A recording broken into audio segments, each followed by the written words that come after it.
नमस्कार विद्यार्थी मित्रों, आज हम कक्षा 7 का तीसरा पाठ पढ़ेंगे जिसका नाम है कुत्ते की वफादारी, जिसके लेखक है लल्लू भाई रबारी। प्रस्तुत कहानी में लेखक ने अपने स्वामी के प्रति जानवर की वफादारी को उजागर किया है। कभी कभी जल्दबाजी में काम करने से पछताने की नौबत आ जाती है। लेखक ने यह बात कुत्ते और बंजारे की इस कहानी के माध्यम से बताई है। उत्तर गुजरात के पाटण ज़िले में राधनपुर नाम का एक छोटा सा नगर है। वहाँ एक तालाब है जिसके तट पर एक कुत्ते की समाधि है। समाधि और वह भी कुत्ते की, यह जानकर आश्चर्य होगा ही। उसके पीछे एक सुंदर और हृदय को हिला देने वाली कथा है। तो हम सब जानते हैं कि स्वामी भक्त और वफादार प्राणियों में कुत्ता, घोड़ा, गाय ऐसे प्राणी आते हैं। आपको महाराणा प्रताप के चेतक की कहानी तो पता ही होगी, लेकिन हमें यहाँ कुत्ते की वफादारी की कहानी पढ़नी है, इसलिए हम एक कुत्ते की वफादारी की कहानी देखेंगे। डॉग्स पालने की सबसे बड़ी खुशियों में से एक वह क्षण है जब आप लंबी यात्रा या काम पर एक कठिन दिन के बाद अपने घर आते हैं और आपका डॉग बड़ी चमकती आंखों, खिलती हुई पूंछ और उत्साह के साथ आपका स्वागत करता है। यह सिलसिला चलता रहता है और वो आपका हर बार बेसब्री से इंतजार करता है, क्योंकि उसकी आंखों में आप उसके सबसे अच्छे दोस्त हो। हमें अक्सर डॉग्स को लेकर लोगों की दीवानगी के बहुत से किस्से सुनने को मिलते हैं। साहित्य और फिल्मों में भी ऐसी अनगिनत कहानियां हैं जो दिखाती हैं कि डॉग्स इंसानों के सबसे अच्छे दोस्त होते हैं। आज हम आपको एक ऐसे डॉग की सच्ची कहानी सुनाएंगे जिसकी वफादारी की कहानी किसी के भी दिल को छू जाती है।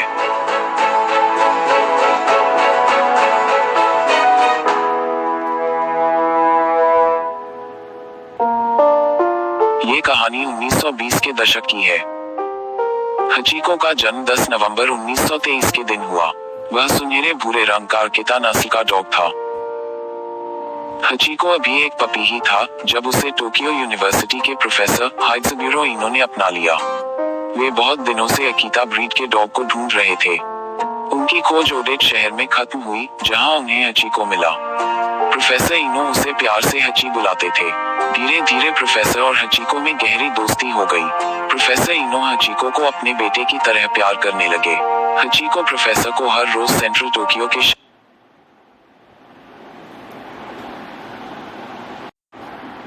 रेलवे स्टेशन तक छोड़ने जाता। इन दोनों के बीच का प्यार इतना गहरा था कि प्रोफेसर के जाने के बाद हचीको स्टेशन पर ही घंटों उनका इंतजार करता। जब प्रोफेसर काम से वापस लौटते तो हचीको उन्हें लेकर घर आता। यह इन दोनों के लिए एक डेली रूटीन बन गया। लेकिन शायद इनकी किस्मत में कुछ और ही लिखा था।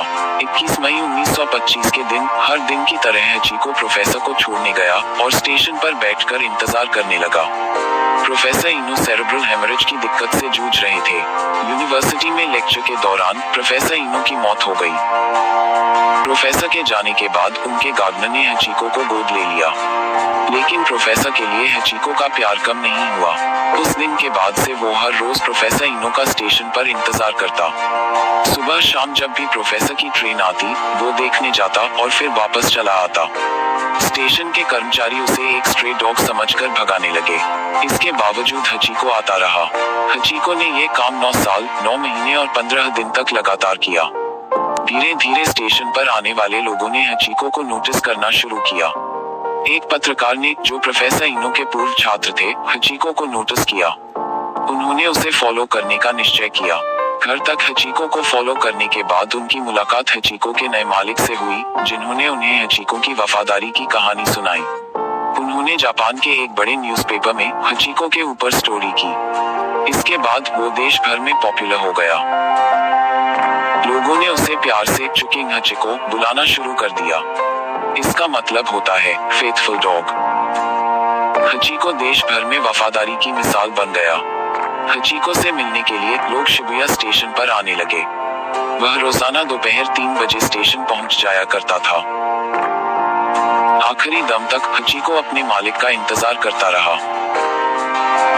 अपने मालिक के इंतजार में 8 मार्च 1935 के दिन हचीको की मौत हो गई।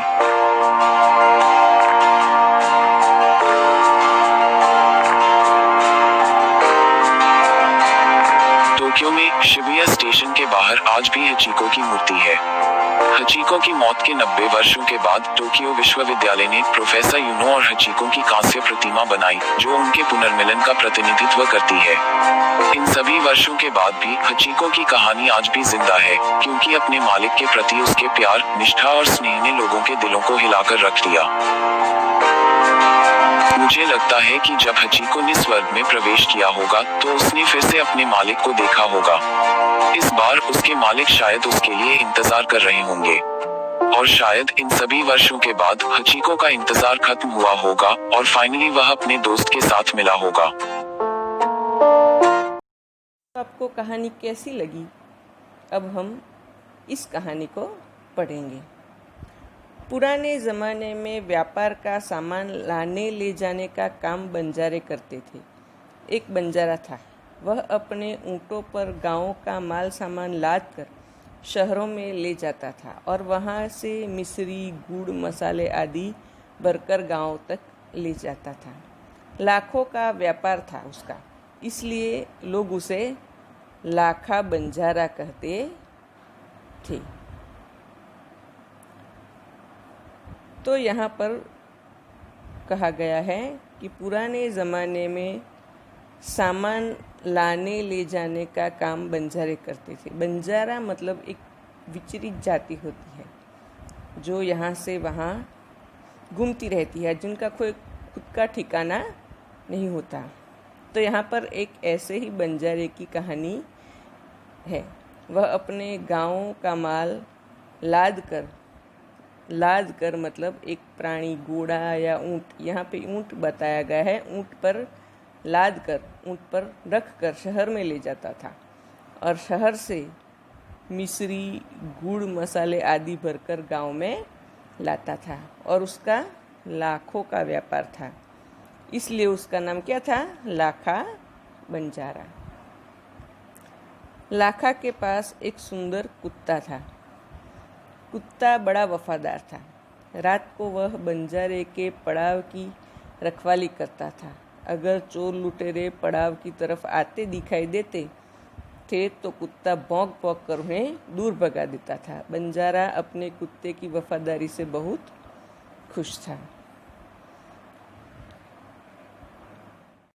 लाखा के पास एक सुंदर कुत्ता था जो बड़ा वफादार था। वह रात को अपने बंजारे के पड़ाव की रखवाली करता था और अगर चोर लुटेरे पड़ाव की तरफ आते दिखाई देते तो भौंक भौंक कर उन्हें क्या करता था? भगा देता था। और बंजारा अपने कुत्ते की वफादारी से बहुत खुश था। एक बार बंजारा व्यापार में मार खा गया और रुपए की ज़रूरत पड़ी। वह राधनपुर के एक सेठ के पास पहुंचा। उसने अपनी बात बताई। मार खा गया तो नुकसान होना। एक बार बंजारे को अपने व्यापार में बहुत नुकसान हुआ और उसे रुपयों की ज़रूरत पड़ी और वह राधनपुर के एक सेठ के पास पहुंचा अपनी बात बताने के लिए। सेठ ने कहा, रुपए तो मैं दे दूंगा, मगर उसके बदले में तुम क्या गिरवी रखोगे? लाखा बोला, सेठ जी, मेरे पास फूटी कौड़ी भी नहीं है। मैंने व्यापार में सब कुछ खो दिया है। मेरी ज़बान पर विश्वास रखें और मुझे रुपये दे दीजिए। मैं आपकी पूरी रकम सूद समेत 1 साल में चुका दूंगा। तो जब लाखा सेठ जी से रुपये उधार मांगता है तब सेठ जी पूछते हैं कि मैं रुपये तो दे दूंगा, लेकिन तुम्हें कुछ गिरवी रखना होगा। तो लाखा बोलता है कि मेरे पास तो फूटी कौड़ी मतलब 1 रुपया भी नहीं है। मैंने व्यापार में सब कुछ खो दिया है। आपको सिर्फ मेरी ज़बान पर विश्वास रखना होगा और मुझे पैसे देने होंगे। मैं आपकी पूरी रकम सूद मतलब ब्याज के साथ 1 ही वर्ष में आपको चुका दूंगा। सेठ बोले, कोई बात नहीं, तुम्हारे पास यह कुत्ता है तो तुम इसे ही जमानत के रूप में दे दो। जब तुम सारे रुपए लौटा दोगे तब मैं भी कुत्ता तुम्हें वापस दे दूंगा। बंजारे को दुख बहुत हुआ अपने कुत्ते को देने में, मगर कोई चारा नहीं था। रुपए लेकर वह चला गया। सेठ जी बोले कि तुम्हारे पास पैसे नहीं है, गिरवी रखने के लिए कोई चीज़ नहीं है तो कोई बात नहीं, लेकिन तुम्हारे पास यह कुत्ता है, तुम इसे ज़मानत पर छोड़ दो और रुपए ले जाओ। जब तुम्हें मुझे रुपए दोगे तो मैं तुम्हें तुम्हारा कुत्ता वापस दे दूंगा।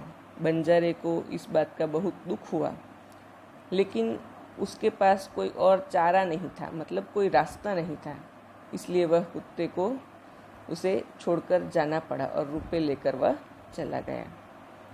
कुछ दिन बीते। एक बार सेठ के यहाँ चोरी हुई।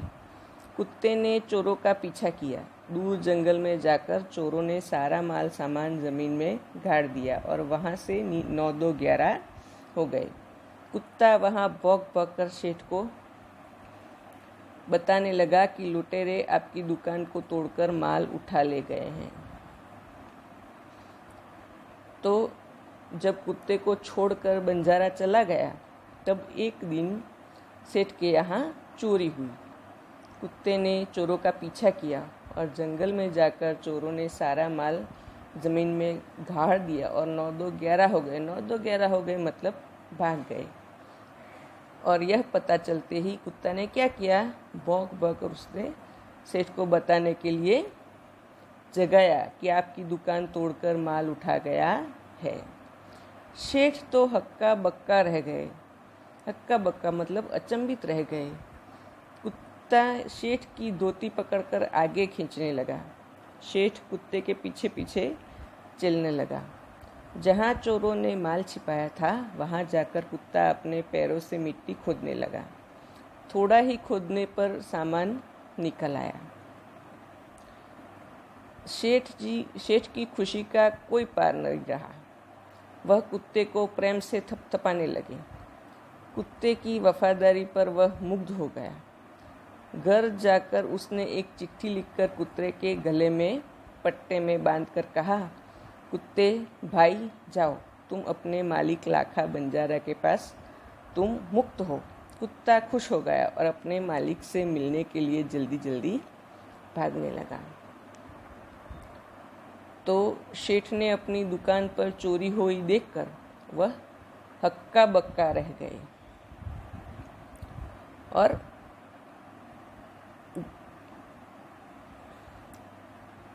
कुत्ता सेठ की धोती पकड़कर आगे खींचने लगा। सेठ जी कुत्ते के पीछे पीछे गया और उन्होंने देखा कि चोरों ने जहाँ माल छिपाया था वहाँ जाकर कुत्ता अपने पैरों से मिट्टी खोदने लगा। थोड़ी ही देर में खोदने पर सामान निकल आया। सेठ जी इस बात पर बहुत खुश हुए और उन्होंने कुत्ते को प्यार से थपथपाया और कुत्ते की वफादारी पर मुग्ध हो गए, मोहित हो गए।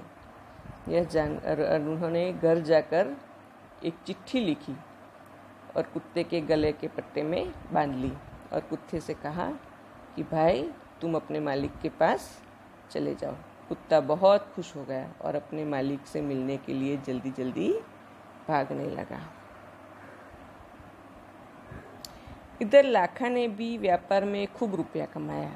वह सेठ को उनकी रकम वापस करने के लिए उसी रास्ते से आ रहा था। उसने दूर से अपने कुत्ते को अपनी ओर आते हुए देखा। वह नाराज़ हो गया। सोचने लगा कि कुत्ते ने मेरी ज़बान काट ली। अब इस तरफ लाखा ने भी अपने व्यापार में बहुत सारे रुपए कमाए थे कि जो वो अपने सेठ को लिए थे उनसे वह उनको वापस दे सके, इसलिए वो उनको वापस देने जा रहा था। लेकिन उसने रास्ते में क्या देखा, तो उसने अपने कुत्ते को रास्ते में सामने आते हुए देखा और वह नाराज़ हो गया। सोचने लगा कि कुत्ते ने मेरी ज़बान काट ली। तो वो सोचने लगा कि अगर कुत्ता भाग कर आया होगा तो उसकी ज़बान की क्या कीमत रह गई होगी, और उसने बेवफाई की है। अब मैं सेठ को क्या मुंह दिखाऊंगा। उसने आव देखा न ताव, बस कुत्ते के माथे पर लाठी का प्रहार कर दिया। कुत्ता बेहोश होकर गिर पड़ा। लाखा ने देखा कि कुत्ते के गले में एक चिट्ठी बंधी है। उसने उसे खोलकर पढ़ा। लाखा, तुम्हारे कुत्ते ने मुझे सूद समेत रुपए लौटा दिए हैं, अतः कुत्ते को मैं मुक्त करता हूँ। उसने मेरे घर चोरी किए गए माल सामान को वापस दिलवा दिया है। खुश होकर मैंने स्वयं उसे मुक्त किया है। तो लाखा नाराज़ हो जाता है और वह समझता है कि कुत्ते ने उसके साथ बेवफाई की है और वह अपने सेठ जी को क्या मुंह दिखाएगा। और उसने आव न देखा न ताओ, मतलब यहाँ वहाँ बगैर कुछ सोचे समझे कुत्ते के माथे पर लाठी का प्रहार कर दिया और कुत्ता बेहोश हो गया। लाखा ने नज़दीक जाकर देखा कि कुत्ते के गले में चिट्ठी थी। उसमें लिखा हुआ था, सेठ जी ने लिखा था कि मैं तुम्हारे कुत्ते को मुक्त कर रहा हूँ। क्यों? क्योंकि उसने मेरा चोरी किया गया सामान वापस दिलवा दिया है और तुम्हारे सारे पैसे सूद समेत लौटा दिए हैं। लाखा तो चकित हो गया। वह चिल्लाने लगा, हाय, यह मैंने क्या कर दिया, हाय, यह मैंने क्या कर दिया। वह कुत्ते के शव को अपनी गोदी में लेकर फूट फूट कर रोने लगा। लेकिन अब पछताए क्या होत, जब चिड़िया चुग गई खेत। तो अबदू ये सब सुन पढ़कर लाखा चकित रह गया। उसे आश्चर्य हुआ और वह चिल्लाने लगा कि मैंने ये क्या कर दिया। वह कुत्ते के शव को अपनी गोद में आंचल में लेकर फूट फूट कर रोने लगा। लेकिन अब पछताए क्या होत, इसका मतलब है अब पछता कर क्या होगा। जब नुकसान हो गया तो अब उसका कोई लाभ नहीं है। उसने उस वफादार कुत्ते की समाधि बनवाई जो आज भी पाटन ज़िले के राधनपुर के तालाब के किनारे पर खड़ी है और उस कुत्ते की वफादारी की कथा संसार को सुना रही है। तो लाखा ने क्या किया, अपने कुत्ते की याद में एक समाधि बनवाई जो हमारे गुजरात के पाटन ज़िले में राधनपुर के तालाब के किनारे पर खड़ी है और आज भी वह अपनी कुत्ते की वफादारी की कथा संसार को सुनाती है। यहाँ पर हम शब्दार्थ देखेंगे। तो देखा बच्चों, अपने कुत्ता कितना वफादार प्राणी होता है। यह कहानी तो शायद आप छोटे होंगे तब भी आपने किसी से सुनी होगी। अब हम शब्दार्थ देखेंगे। समाधि, समाधि का मतलब है स्मारक, किसी की याद में बनाने जाने वाला स्मारक। वफादार का अर्थ है स्वामी भक्त। बंजारा, एक विचलित जाति। पड़ाव, यात्रा में कुछ समय का ठहराव। लादना, किसी के ऊपर बहुत सी वस्तुएं रखना। लुटेरा, लूटने वाला, डाकू। मिस्री, मिस्री का अर्थ है चीनी, शक्कर। लौटना, तो वापस आना। मुग्ध का अर्थ है आसक्त, मोहित। सूद का अर्थ है ब्याज। शव का अर्थ है मृतदेह। गोद का अर्थ है आंचल। आंचल मतलब अपने गुजराती में खोड़ो। अब देखेंगे मुहावरे। हृदय हिला देना, इसका मतलब है हृदय को द्रवित कर देना। 9-2-11 हो जाना, भाग जाना। मार खा जाना, उसका अर्थ है नुकसान होना। हक्का बक्का रह जाना, उसका अर्थ है चकित रह जाना। फूटी कौड़ी न होना, अत्यंत गरीब होना। आव देखा न ताओ, बिना सोचे समझे काम करना। कोई चारा न होना, कोई उपाय न होना, कोई रास्ता न होना। फूट फूट कर रोना, तो जोर से रोना। कहावत, अब पछताए क्या होत, जब चिड़िया चुग गई खेत। समय निकल जाने पर पछताने से कोई फायदा नहीं होता है। अब हम देखेंगे अभ्यास। नीचे दिए गए शब्दों का प्रयोग कहानी के जिस वाक्य में हुआ हो वह वाक्य पढ़िए। तो हम पहला शब्द है समाधि। आपको अपनी किताब में से ढूंढना है, मैंने यहाँ पर कागज़ पर लिख कर रखा है। तो समाधि, बंजारे ने उस वफादार कुत्ते का समाधि मंदिर बनवाया। दूसरा है बंजारा, पुराने ज़माने में व्यापार का सामान ले जाने का काम बंजारे करते थे। तीसरा है वफादार, कुत्ता बड़ा वफादार था। चौथा है शव, वह कुत्ते के शव को अपनी गोदी में लेकर फूट फूट कर रोने लगा। पांचवा है लुटेरा, अगर चोर लुटेरे पड़ाव की तरफ आते दिखाई देते थे तो कुत्ता भौंक भौंक कर उन्हें दूर भगा देता था। छठा है जमानत, तो इसे ही जमानत के रूप में तो तुम इसे ही जमानत के रूप में दे दो।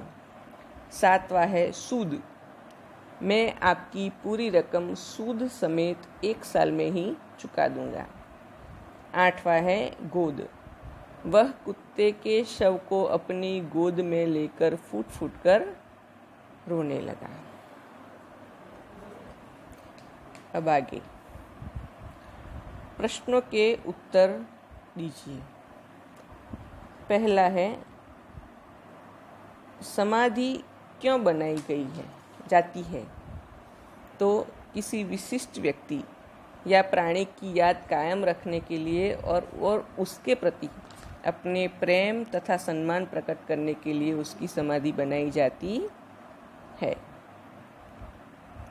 अब है दूसरा, आप इस कहानी को और कौन कौन से शीर्षक देना चाहेंगे? तो हम इस कहानी को हमारे गुजराती में एक तो है ही लाखा बंजारा और उसका कुत्ता, या फिर कुत्ते की समाधि, या लिख सकते हैं कि जल्दबाजी का नतीजा। अब आएगा तीसरा प्रश्न, कुत्ते को वफादार प्राणी क्यों कहा जाता है? तो हमने ऊपर देखा कुत्ते की वफादारी की एक कहानी जो सच्ची कहानी है। वैसे ही कुत्ता बहुत ही भरोसेमंद प्राणी है। वह अपने मालिक के घर की चौकीदारी करता है और कुत्ता अगर घर के सामने हो तो हमारे घर में कोई घुसने की कोशिश भी नहीं कर सकता। अगर कोई चोर आए तो वह भौंक भौंक कर चोर को भगा देता है। इसलिए उसे वफादार प्राणी, और अपना जीवन भी कुर्बान कर सकता है अपने मालिक के लिए, इसलिए हम कुत्ते को वफादार प्राणी कहेंगे। बंजारे ने कुत्ते को आते देखकर कुछ सोचा होता तो क्या होता? तो बंजारे ने कुत्ते को आते देखकर कुछ सोचा होता तो कुत्ते पर लाठी से प्रहार न करता। कुत्ता बंजारे के पास पहुंच जाता और गले में बंधी चिट्ठी को पढ़ता और खुशी खुशी अपने कुत्ते पर गर्व अनुभवता। पांचवा प्रश्न, शेठ ने कुत्ते को क्यों मुक्त कर दिया? तो शेठ के यहाँ चोरी हुई थी और कुत्तों ने चोरी का माल छुपा दिया था। तब कुत्ते ने अपने मालिक को, मतलब शेठ को उठाया और उनको जहाँ चोरी का माल छुपाया गया था वहाँ पर ले गया और शेठ जी का सामान बचा लिया। इसलिए शेठ जी ने कुत्ते को मुक्त कर दिया। अब है तीसरा प्रश्न, शब्दों को शब्दकोश के क्रम में लिखिए। तो मैंने आपको पहले समझाया था कि पहले स्वर आते हैं, उसके बाद व्यंजन को लेंगे। तो यहाँ पर स्वर कौन सा है? अ आ, तो आ गया यहाँ पे आश्चर्य। उसी तरह दूसरा आया अ आ ई, इसीलिए। इस तरह व्यंजन आएंगे। इसके बाद आएगा लुटेरा, उसके बाद आएगा वफादार, उसके बाद आएगा वापस, और उसके बाद आएगा सुंदर।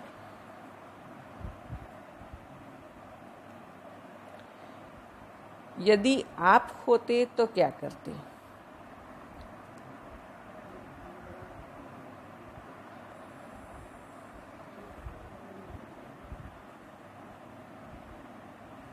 यदि आप होते तो क्या करते? तो यहाँ पर पहला है, कुत्ते को जमानत पर रखकर सेठ ने पैसे दिए। सेठ जी की जगह आप होते तो क्या करते? तो मैं भी वही करता जो सेठ जी ने किया था, क्योंकि रुपए उधार देने की वही रीत सालों से चली आई है। दूसरा, लाखा ने कुत्ते को बेवफा समझकर लाठी का प्रहार किया। लाखा की जगह आप होते तो क्या करते? तो लाखा की जगह अगर मैं होता तो इतनी जल्दबाजी नहीं करता और कुत्ते को अपने पास आने देता, और उसके गले में बंधी पट्टी को देखकर मैं उसे समझ जाता और उस पर गर्व करता और उसे अपने गले से लगा लेता।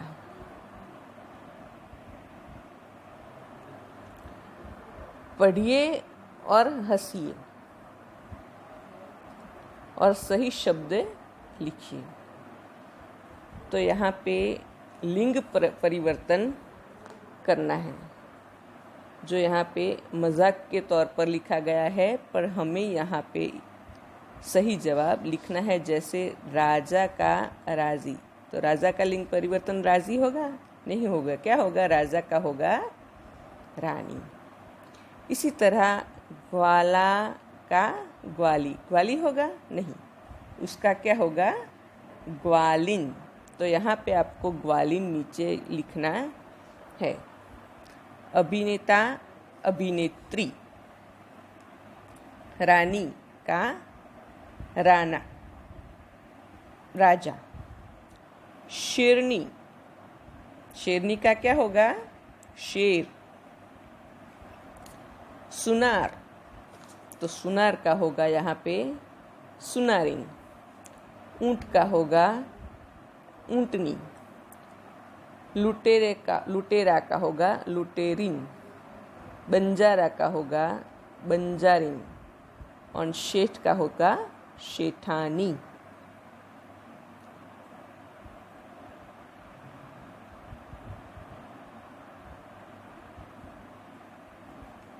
अब आया है स्वाध्याय।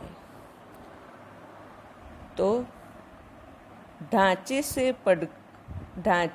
पर से कहानी लिखिए। यहाँ पर कुछ मुद्दे दिए गए हैं जिन सबको जोड़कर आपको एक कहानी बनानी है।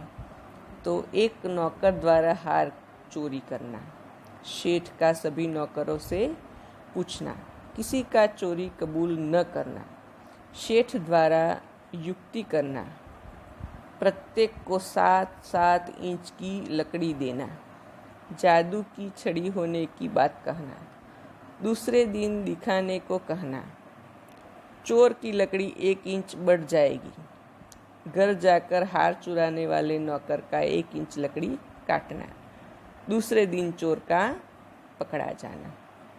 तो इन मुद्दों को लेकर आपको एक कहानी लिखनी है कि एक शेठ जी थे जिनके घर में चोरी हुई। जो चोरी एक नौकर ने की थी और कोई भी चोर अपनी चोरी कबूल नहीं कर रहा था। तो शेठ जी ने एक युक्ति की कि सारे चोरों को 7-7 इंच की लकड़ी दे दी और कहा कि यह लकड़ी एक जादुई छड़ी है और दूसरे दिन मुझे दिखाना। जिसकी लकड़ी 1 इंच बड़ी हो जाएगी वह सच्चा चोर होगा। तो असली चोर जब घर गया तो उस नौकर ने क्या किया, अपनी लकड़ी को 1 इंच काट दिया और दूसरे दिन सारे चोर एक साथ खड़े हुए तब चोर की लकड़ी 1 इंच छोटी थी और असली चोर पकड़ा गया। इस कहानी से हमें यह सीख मिलती है कि सेठ जी की युक्ति से हार चुराने वाला नौकर पकड़ा गया। अब आएगा दूसरा प्रश्न। नीचे दिए गए प्रश्नों के उत्तर दीजिए। पहला है, रात को कुत्ता पड़ाव की रखवाली कैसे करता था? तो लाखा का कुत्ता बहुत वफादार था। रात को वह सावधान रहकर पड़ाव की रखवाली करता था। अगर चोर लुटेरे आ जाते थे तो भौंक भौंक कर उन्हें दूर भगा देता था। अब है दूसरा प्रश्न। सेठ ने बंजारे के साथ कौन सी शर्त रखी? तो सेठ ने शर्त रखी कि तुम अपने कुत्ते को यहाँ पर छोड़कर जाओ। जब अपने पैसे दे दो तब इस कुत्ते को अपने साथ ले जाना। तीसरा प्रश्न। सेठ ने कुत्ते को क्यों मुक्त कर दिया? तो सेठ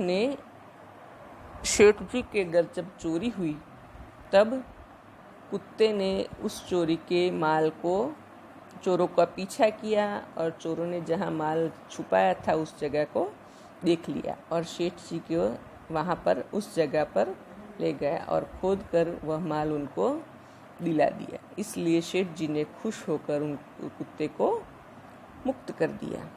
अब है चौथा प्रश्न। इस कहानी से क्या शिक्षा मिलती है?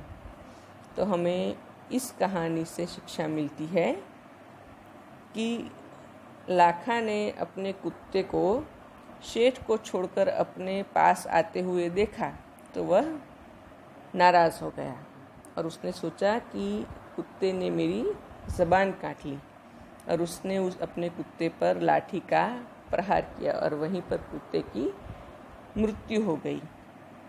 इसलिए इस कहानी से हमें यह शिक्षा मिलती है कि कोई भी काम जल्दबाजी में नहीं करना चाहिए। हर काम सोच समझ कर करना चाहिए ताकि हमें लाखा बंजारे की तरह पछताना ना पड़े।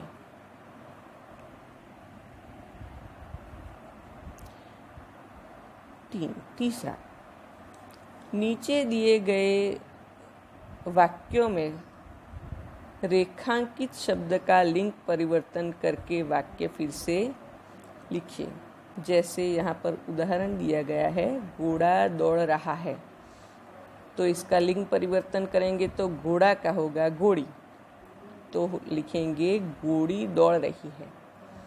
उसी तरह पहला है, सेठ ने कहा रुपए तो मैं दे दूंगा, तो इसके जवाब में आएगा सेठानी ने कहा रुपए तो मैं दे दूंगी। दूसरा है, बंजारे को बहुत दुख हुआ, इसका जवाब है बंजारिन को बहुत दुख हुआ। चौथा है, मैदान में लड़का खेल रहा है, तो इसका जवाब आएगा मैदान में लड़की खेल रही है। बक्से में लिंग आधारित शब्दों के जोड़े मिलाइए और उनका वाक्य में प्रयोग कीजिए। तो यहाँ पे जो शब्द लिखे गए हैं उनका हमें लिंग परिवर्तन के आधार पर जोड़ बनाना है। तो यहाँ पे दिया गया है, एक उदाहरण है, जो गाय है तो उसका लिंग परिवर्तन है बैल। तो गाय का दूध सेहत के लिए अच्छा होता है। उसका जवाब है बैल किसान का दोस्त है। तो यहाँ पे आएगा शिष्य, तो इसका जवाब होगा, लिंग परिवर्तन होगा शिष्या। तो शिष्य गुरु की सेवा कर रहा है, शिष्या गुरु की सेवा कर रही है। दूसरा है नागिन, जिसका जवाब है नाग। नाग फन उठाए बैठा है और नागिन फन उठाए बैठी है। तीसरा है शिक्षक, इसका लिंग परिवर्तन होगा शिक्षिका। तो इसका वाक्य प्रयोग करेंगे, शिक्षक पढ़ा रहा है और शिक्षिका पढ़ा रही है। घोड़ा, तो इसका लिंग परिवर्तन होगा घोड़ी। तो महाराणा प्रताप का घोड़ा बहुत वफादार था और सवार की रक्षा के लिए घोड़ी ने अपने प्राण दे दिए। गाय तो यहाँ पे दिया हुआ ही है। अब है देव और उसका लिंग परिवर्तन होगा देवी।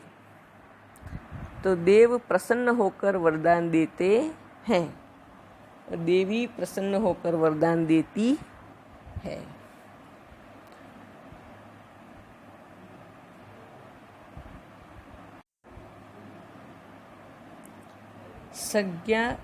संज्ञा पहचानिए।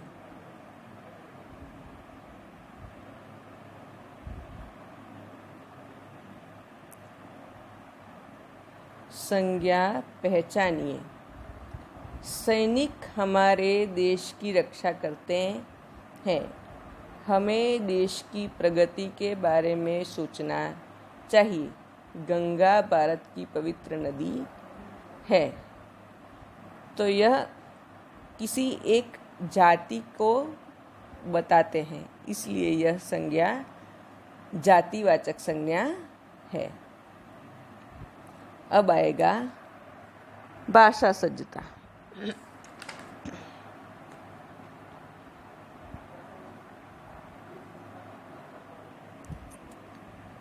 नीचे दिए गए वाक्यों को पढ़िए, रेखांकित शब्दों को ध्यान से देखिए। आशा विमान चलाती है। नर्मदा गुजरात की सबसे बड़ी नदी है। हिमालय भारत का सबसे ऊंचा पर्वत है। नीम गुणकारी पेड़ है।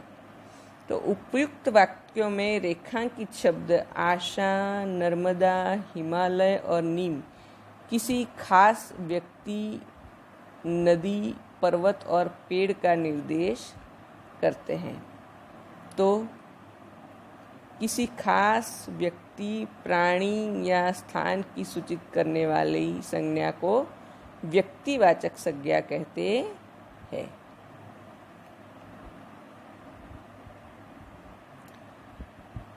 निर्देशित शब्दों में से व्यक्तिवाचक संज्ञा के रूप के ऊपर निशानी कीजिए।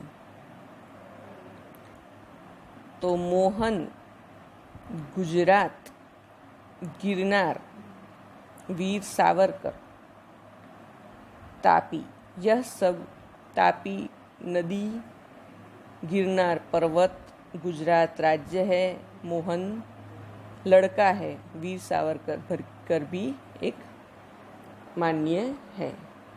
तो यह सब किसी एक व्यक्ति को सूचित करते हैं, इसलिए यह व्यक्तिवाचक संज्ञाएं हैं। नीचे दिए वाक्यों को पढ़िए और रेखांकित शब्दों को ध्यान से देखिए। तो हमारे देश के सैनिक बहादुर है। हमारी गाय का नाम गौरी है। नदी को लोकमाता कहते हैं। कुत्ता वफादार प्राणी है। उपयुक्त वाक्यों में रेखांकित शब्द सैनिक, गाय, नदी और कुत्ता ये शब्द संपूर्ण जाति का बोध करते हैं। जातिवाचक संज्ञा, जो शब्द संपूर्ण जाति का बोध करते हैं उसे जातिवाचक संज्ञा कहते हैं।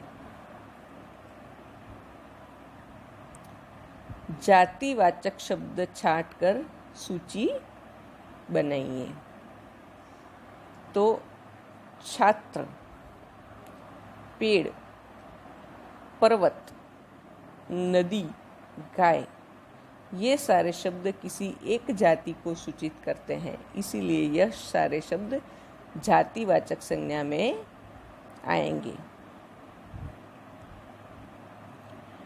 नीचे दिए गए संज्ञा शब्द को का कोष्टक में उचित स्थान पर रखिए। तो हमें जो नाम व्यक्तिवाचक संज्ञा है वह यहाँ पे लिखना है और जातिवाचक है वह यहाँ पे लिखना है। तो भारत हमारा देश है जो हमारे देश की सूचना सूचित करता है, इसलिए भारत व्यक्तिवाचक में आएगा। हिमालय पर्वत है, पर्वत जातिवाचक में आएगा, लेकिन हिमालय पर्वत वह व्यक्तिवाचक संज्ञा में आएगा। नदी सारी नदियों को सूचित करती है, तो नदी जातिवाचक संज्ञा में आएगा। वीर सावरकर एक नाम है जो व्यक्तिवाचक संज्ञा में आएगा। सैनिक जातिवाचक संज्ञा में आएगा। नर्मदा वो व्यक्तिवाचक संज्ञा में आएगा। पर्वत वो ज्ञातिवाचक संज्ञा में आएगा और नीम का पेड़ वो व्यक्तिवाचक संज्ञा में आएगा।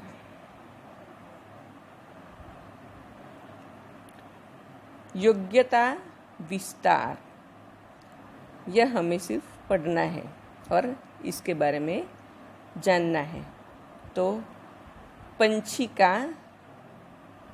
चहकना, मुर्गे का बांग देना, मक्खी का बिन बिनाना, कुत्ते का भौंकना, भेड़ का मिमियाना, घोड़े का हिन हिनाना, भैंस का बम्बाना, बिल्ली का म्याऊ म्याऊ करना, कौवे का काँव काँव करना, मोर का टहुकना, भौरे का गुंजन, गधे का रैंकना, गाय का रंभाना, ऊँट का बलबलाना, चूहे का चूं चूं करना।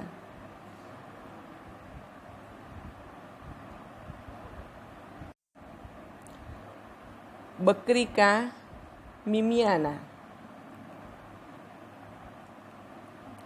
सांप का फूंफारना, बंदर का गुरकिया करना, बाघ का गुर्राना, हाथी का चिंगाड़ना, मेंढक का टर्राना, शेर का दहाड़ना।